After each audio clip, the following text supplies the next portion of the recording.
नमस्कार, आप capital TV Uttar Pradesh देख रहे हैं। मैं हूं आपके साथ समीक्षा तिवारी। उत्तर प्रदेश में एसआईआर की प्रक्रिया लगातार चल रही है और इसे लेकर सियासत भी तेज होती जा रही है। एक तरफ सरकार इसे जरूरी और पारदर्शी प्रक्रिया बता रही है, तो दूसरी तरफ विपक्ष लगातार सवाल उठा रहा है और चुनाव आयोग की भूमिका पर भी निशाना साधता नजर आ रहा है। लेकिन इसी बीच मेरठ से एक ऐसा मामला सामने आया है जिसने सभी को हैरान कर दिया है। बताया जा रहा है कि मेरठ में करीब 30 सालों से एक पाकिस्तानी महिला रह रही थी। हैरानी की बात सिर्फ इतनी नहीं है कि वो भारत में रह रही थी, बल्कि वो यहाँ की आम नागरिक की तरह जिंदगी जी रही थी। वो वोट भी दे रही थी, राशन भी ले रही थी और सरकारी योजनाओं का फायदा भी उठा रही थी। इतने लंबे समय तक किसी को शक तक नहीं हुआ और ना ही किसी जांच में उसका सच सामने आया। अब सवाल उठ रहे हैं कि आखिर वो भारत में आई कैसे, किसके सहारे यहां रहने लगी और कैसे उसने पहचान से जुड़े सभी जरूरी दस्तावेज बनवा लिए। सबसे बड़ा सवाल यह है कि फर्जी वोटर आईडी कार्ड कैसे बना और किसकी मदद से ये सब बनाया गया। ये सब आपको बताएंगे हम स्पेशल स्टोरी में। 30 सालों से भारत में वोट डाल रही पाकिस्तानी महिला। मेरठ में पिछले 30 सालों से फर्जी तरीके से रह रही एक पाकिस्तानी महिला को पुलिस ने गिरफ्तार कर लिया है। पूरा मामला मेरठ के थाना दहली गेट क्षेत्र का बताया जा रहा है। जानकारी के मुताबिक महिला नादिर अली शाह बिल्डिंग में लंबे समय से रह रही थी और आसपास लोगों को भी इस पर कोई शक नहीं हुआ। जांच में सामने आया कि महिला मूल रूप से पाकिस्तान की रहने वाली है और वो बिना वैध कागजों के भारत में रह रही थी। पुलिस को उसके पास से फर्जी वोटर आईडी कार्ड भी मिले हैं, जिससे वो वोट भी डालती थी और आम नागरिक की तरह सभी सुविधाएं भी ले रही थी। हैरानी की बात यह है कि उसके पास भारत की नागरिकता भी नहीं है, फिर भी इतने सालों से यहाँ रह रही है।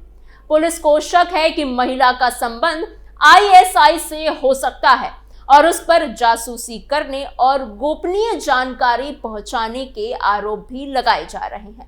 फिलहाल पुलिस और खुफिया एजेंसी उससे लगातार पूछताछ कर रही है और उसके संपर्कों की जांच की जा रही है। साथ ही ये भी पता लगाया जा रहा है कि उसे यहाँ रहने में किसने मदद की और इतने सालों तक उसके कागज कैसे बने। जानकारी के मुताबिक दहली गेट की ही एक स्थानीय महिला ने इस मामले की शिकायत एसएसपी और एसपी सिटी से की थी। शिकायत में बताया गया कि मां और बेटी दोनों भारत की नागरिक नहीं है और फिर भी लंबे समय से मेरठ में रह रही है। शिकायत करने वाली महिला ने आरोप लगाया कि दोनों पाकिस्तान से जुड़ी खुफिया एजेंसी आईएसआई के लिए जासूसी करने का काम कर रही है और यहाँ की गोपनीय जानकारी बाहर भेज रही है। शिकायत के बाद पुलिस ने पूरे मामले की जांच शुरू की। जांच के दौरान कई अहम बातें सामने आई और शुरुआती जांच में लगाए गए आरोप सही पाए गए। इसके बाद थाना दहली गेट में महिला की तहरीर के आधार पर केस दर्ज किया गया और पुलिस अब दोनों मां बेटी से जुड़े सभी दस्तावेज और उनके पिछले कई सालों के रिकॉर्ड खंगाल रही है। साथ ही ये भी पता लगाया जा रहा है कि आखिर इतने लंबे समय तक बिना नागरिकता के वो यहाँ कैसे रह रही थी और उन्हें किस किस की मदद मिल रही थी। भारत में रहकर आईएसआई के लिए करते थे काम। दिल्ली गेट के कोठी अत्तानस निवासी रुखसाना पत्नी अयाज अहमद ने पूरे मामले को लेकर पुलिस को कई अहम जानकारी दी है। रुखसाना ने बताया है कि अली कोठी की नादिर अली बिल्डिंग में रहने वाली फरहत मसूद, जो मसूद अहमद के बेटे हैं, उन्होंने पाकिस्तानी नागरिक सबा उर्फ नाजी से साल 1988 में निकाह किया था। ये निकाह पाकिस्तान जाकर हुआ था। निकाह के बाद सबा भारत आई और मेरठ में ही रहने लगी।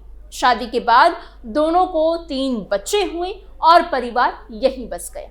रुखसाना के अनुसार साल 1993 में सबा फिर से पाकिस्तान गई थी।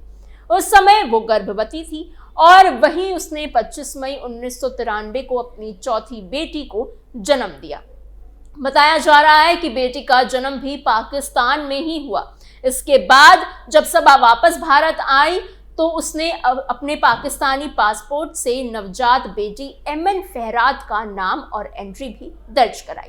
पासपोर्ट में एंट्री कराने के बाद वो बेटी को लेकर वापस भारत आ गई और फिर से मेरठ में ही रहने लग गई। धीरे धीरे पूरा परिवार यहीं बस गया और आम लोगों की तरह जिंदगी जीने लगा। आस पड़ोस के लोग को भी कई साल तक इस बात की जानकारी नहीं थी कि सबा मूल रूप से पाकिस्तानी नागरिक है और उसकी बेटी का जन्म भी पाकिस्तान में ही हुआ है।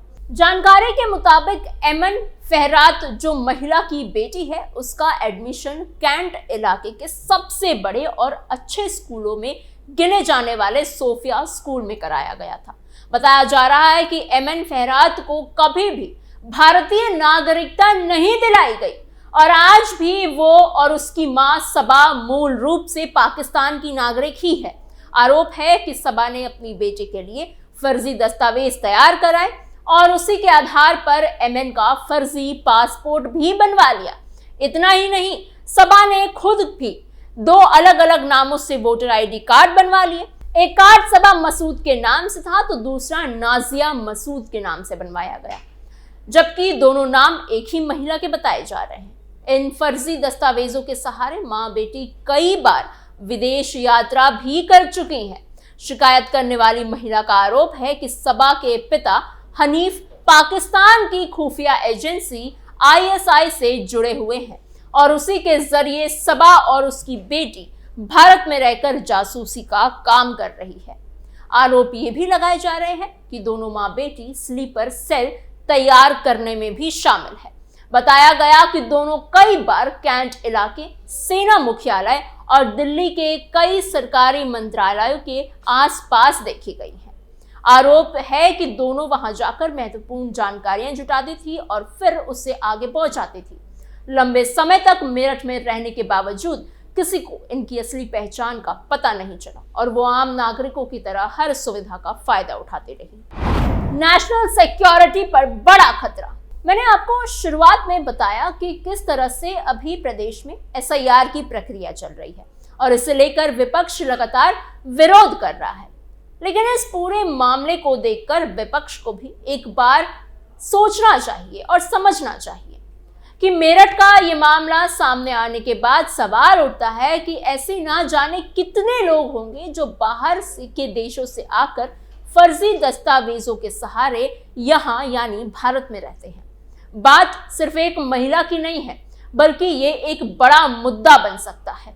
संभव है कि पाकिस्तान, बांग्लादेश या रोहिंग्या जैसे कई लोग फर्जी कागजों के सहारे भारत में रह रहे हैं। रहना एक बात है, लेकिन फर्जी वोटर कार्ड बनवाना वो भी एक नहीं बल्कि 2 या 3 अलग अलग नामों से, ये बड़ा सवाल खड़ा करता है।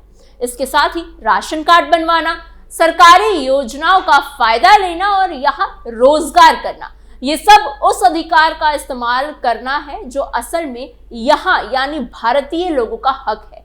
ये मामला सिर्फ हक और अधिकार का नहीं है, बल्कि नेशनल सिक्योरिटी से भी जुड़ा हुआ है। इस तरह के आरोप इन लोगों पर लगे हैं कि वो जानकारी बाहर भेजते हैं, उससे सुरक्षा एजेंसियों की चिंता बढ़ना स्वाभाविक है। अगर कोई व्यक्ति यहाँ रहकर यानी भारत में रहकर बाहर के देश तक गोपनीय जानकारी पहुंचाता है तो ये सीधे तौर पर देश की सुरक्षा के लिए खतरा माना जाता है। इसी वजह से एसआईआर जैसी प्रक्रिया को जरूरी बताया गया है, क्योंकि इसके जरिए ये पता लगाया जा सकता है कि किसके पास फर्जी दस्तावेज हैं, किसने 2 नामों से वोटर कार्ड बनवा रखा है, कौन भारत का मूल निवासी है और कौन नहीं, और कौन यहाँ के निवासी ना होने के बावजूद यहाँ वोट डाल रहा है। एसआईआर का मकसद यही है कि ऐसे लोगों की पहचान की जा सके और जो गलत तरीके से सिस्टम का फायदा उठा रहे हैं उनकी पहचान की जा सके। एसआईआर के जरिए ये पता लगाया जा सकता है कि किसके पास सही दस्तावेज हैं और किसके पास फर्जी, कौन असली निवासी है और कौन बाहर से आके यहाँ बस गया है। अगर किसी के पास 2 या 3 नामों से वोटर आईडी कार्ड है या बिना नागरिकता के वो वोट दे रहा है तो ऐसी गड़बड़ियों को पकड़ने का काम भी एसआईआर के जरिए होता है। इससे चुनाव प्रक्रिया साफ और पारदर्शी बनती है और असली मतदाताओं का हक सुरक्षित रहता है। अब आपको एक छोटा सा प्रीव्यू दे देते हैं कि भारत में हाल ही में कितने अवैध तरीके से रह रहे पाकिस्तानियों को पहचान किया गया है। साल 2007 में क्रिकेट मैच देखने के लिए उत्तर प्रदेश के कानपुर आए 32 पाकिस्तानी नागरिकों में से 28 पिछले 18 सालों से लापता है। जी हां, मीडिया रिपोर्ट्स के मुताबिक 2007 में भारत और पाकिस्तान के बीच क्रिकेट सीरीज के दौरान कई पाकिस्तानी फैंस मैच देखने के लिए भारत आए थे। इनमें से कुछ लोग उत्तर प्रदेश के ग्रीन पार्क स्टेडियम में मैच देखने भी गए थे। बताया जा रहा था कि कुल 32 पाकिस्तानी नागरिकों ने अपनी वीजा की अवधि खत्म होने के बाद भी भारत नहीं छोड़ा। इनमें से 28 लोग आज तक ट्रेस नहीं हो पाए हैं और उनका कोई रिकॉर्ड नहीं मिल रहा। ये मामला सुरक्षा एजेंसियों के लिए आज भी बड़ी चिंता बना हुआ है। खुफिया एजेंसी इंटेलिजेंस ब्यूरो ने दिल्ली पुलिस के करीब 5000 पाकिस्तानी नागरिकों की लिस्ट दी है जिन्हें देश छोड़ने के निर्देश दिए गए हैं। वहीं महाराष्ट्र की बात करें तो वहां भी 5000 से ज्यादा पाकिस्तानी नागरिक रह रहे हैं। इनमें से 250 लोगों को पहचान लिया गया है और उन्हें वापस भेज दिया गया है। राज्य सरकार की सबसे बड़ी चिंता ये है कि 107 पाकिस्तानी नागरिक ऐसे हैं जो अब भी ट्रेस नहीं हो रहे हैं, या तो वो छिप गए हैं या फिर उनका कोई रिकॉर्ड मिल ही नहीं रहा। इसके अलावा 34 पाकिस्तानी नागरिक ऐसे भी पाए गए हैं जो बिना वैध दस्तावेजों के राज्य में रह रहे हैं और अवैध तरीके से जीवन यापन कर रहे हैं। ऐसे केसेस हमारे देश के नेशनल सिक्योरिटी के लिए बड़ा चिंता का कारण बन जाते हैं। इसलिए कहीं ना कहीं SIR की प्रक्रिया में लोगों को भी निर्वाचन आयोग का साथ देना चाहिए, क्योंकि सिर्फ विरोधी बयान देने से इस तरह के केसेस का समाधान नहीं होता। आपको हमारी ये खबर कैसी लगी? आप हमें कमेंट बॉक्स में ज़रूर बताइएगा। ऐसे ही और जानकारियों के लिए बने रहिए कैपिटल टीवी उत्तर प्रदेश के साथ।